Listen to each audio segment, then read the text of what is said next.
今回の産業まとめ。2032年大会オーストラリアブリスベンが最有力。南北共同開催事実上断念。ユース冬季五輪で共同開催へ。IOC、国際オリンピック委員会執行委員会は現地時間6月10日に行われた委員会で、オーストラリアのブリスベンを開催地として提案すると決定しました。オーストラリア政府、国民、民間企業からの強力な支持があるということや、大半が既存の会場と仮設会場で構成されたことなどを理由として挙げています。2018年のピョンチャン五輪で韓国政府はこの2032年の南北共同開催を目指すとし、2018年9月の南北首脳会談で共同誘致に合意。翌年2月に IOC に意向書を提出して正式に2032年大会の誘致競争に参加していました。しかし南北関係は悪化し、北朝鮮は東京五輪への参加も見送りを決定。悪条件が揃っていました。韓国のオリンピック協会にあたる大韓体育会はこれについてコメントは出していません。韓国メディアは外交部当局者のコメントとして、2032年夏季オリンピック南北共同誘致を通じて韓半島平和と南北間和解協力の契機になることを願ってきた。この度の IOC 執行委員会の決定を非常に物足りないように思う、などと紹介。また、今後南北間のスポーツを通じた協力及び 9.19 首脳間合意精神を継続するために多様な契機を探すための努力を継続していく、と話しているようです。一方で、2024年に開催予定の関門ユース冬季五輪に関しては、南北共同開催のための政策討論会が行われ、共同開催に向けて動き出しているようです。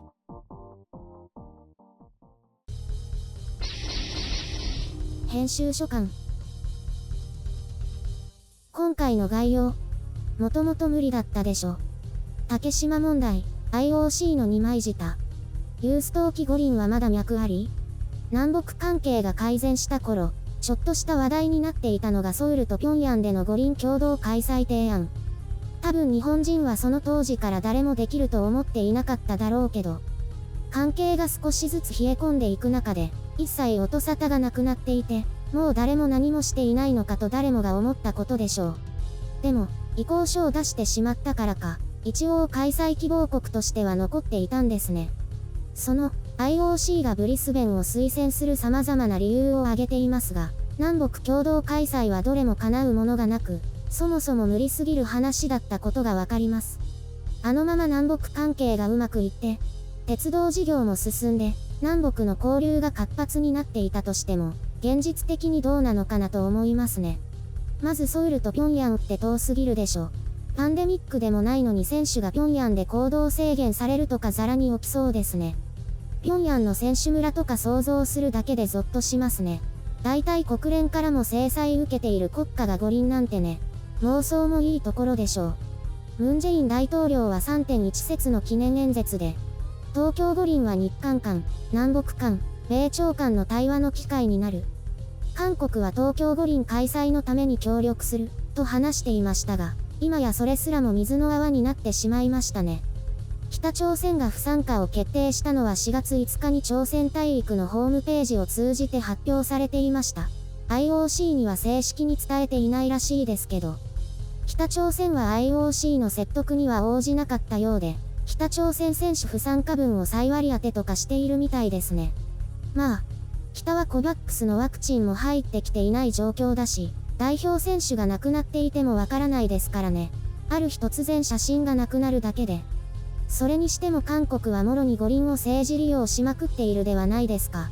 今回のユース冬季五輪共同開催とかも含めて、彼らが不満を示している竹島地図問題。これを日本が五輪を政治利用しているとか言っているわけですが、騒ぐことで政治問題化してるのはどっちだ？韓国は領土問題が存在していることを認めているわけで、領土問題というのは双方がある地域を自国だと主張すること。なので地図の問題は当然出てくるわけで、改めて騒ぐことではないわけです。韓国にもこの状況での五輪開催に疑念を抱く人が一定数いて、そういう人の心の火に油を注いでいる状況です。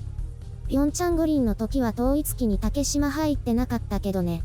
IOC に釘を刺されて、だから大韓体育会が IOC に抗議しているらしいですけどね。IOC からは正式回答があったらしく、単に地政学的な表示であるだけで政治的な宣伝はないだって。まあこれは韓国側からすれば、矛盾だらけの回答ということになるでしょうけど、悲しい現実かな。韓温度の共同開催は、南北関係さえ改善していればなきにしもあらずと私は思います。本当に南北朝鮮の対応次第。2018年の冬季五輪の時は韓温度の平昌市が開催地だったのですが、今回はより幅広い韓温としているわけです。IOC も一都市開催にこだわっていたらもはや継続が難しいと分かったので色々と緩和されたのでしょう。実際平昌の時も韓温度一体でやっていましたしね。この韓温度、実は南北に分断された状態で、一部は北朝鮮側になっているわけです。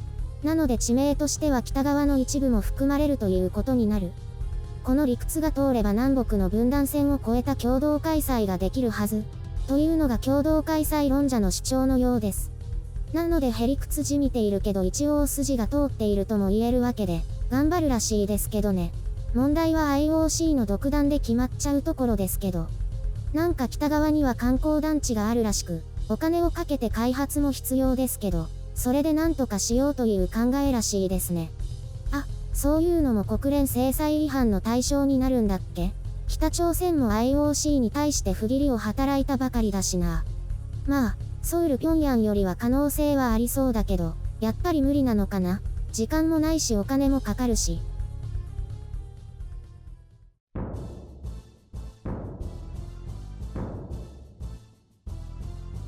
あれ？こんな話あったっけ？でそもそも北朝鮮と仲良かったの？覚えてないの？二人でニコニコしてた時期あったじゃん。いつの話？平昌五輪の時とか、その後も南北首脳会談3回もやったし。そうだっけ？トランプさんの方しか覚えてないんだけど。いやいや、その時とかに南北共同開催やろうねってことになったんだよ。へえ、そうなんだ。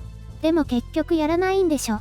なんで仲悪くなったの？2019年の2月にベトナムで行われた2回目の米朝首脳会談が不発に終わったことが発端とされているね。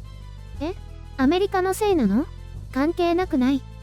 その後の韓国政府のフォローにも問題があったとされているね。3回目の米朝首脳会談の時、韓国は両方から信頼を失っていたともされているよ。どういうこと？ムンジェインさん嫌われちゃったの？そうらしいね。三者会談を希望したらしいんだけど、キム・ジョンウンからもトランプからも拒否されて立場がなくなったんだよ。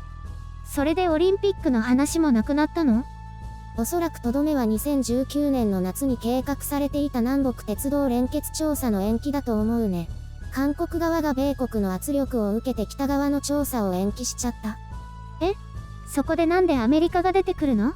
関係なくない？調査の際に危機を北側に搬入することになるんだけど、それが国連の制裁違反に当たるし、米国側としても承認できないと言われたらしいんだよ。アメリカってなんでそんなに偉いんだろうね。韓国もアメリカ様って感じなのかな。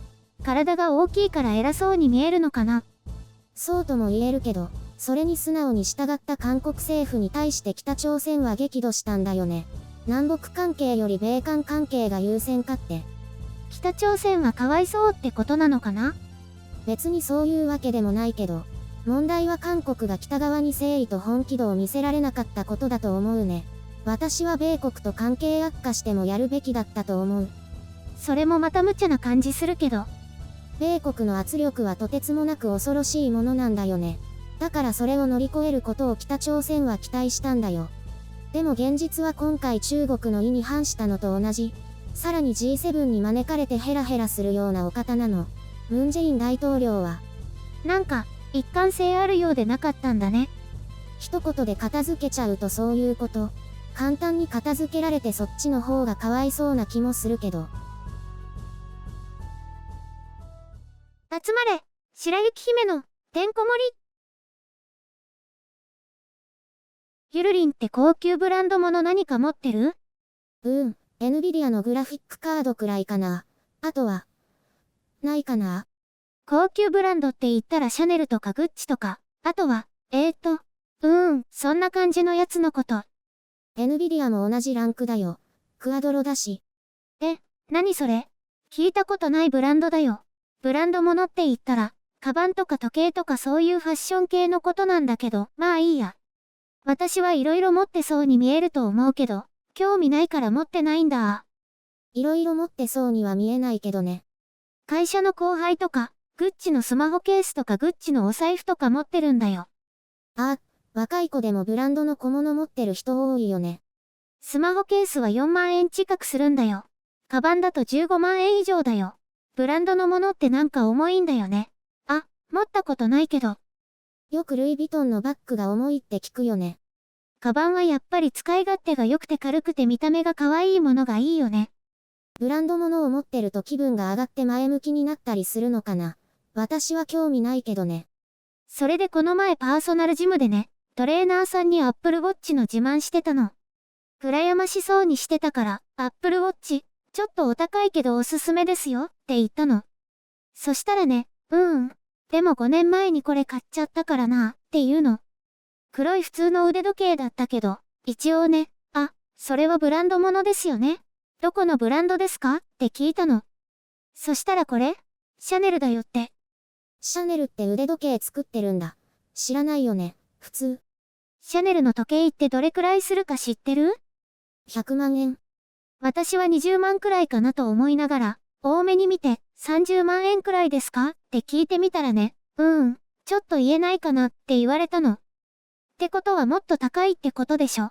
早速家に帰って検索してみたらね、トレーナーさんの時計は80万円だった。そんなもんか。まあ大体合ってたね。高いけど。アップルウォッチ高いですけどおすすめって言った私って。アップルウォッチは消耗品だから高いよ。これって消耗品なの？ショック。そういえば今年アップルウォッチの新しいのが出るんでしょ？毎年出てるよ。その新しいの買ったら、私のこれ、ゆるりんに譲ってあげるよ。いいの？ありがとう。てかなんでそんなにバブリーなの？いくらにしよっかな。譲るってただじゃないんだ。それそうだよ。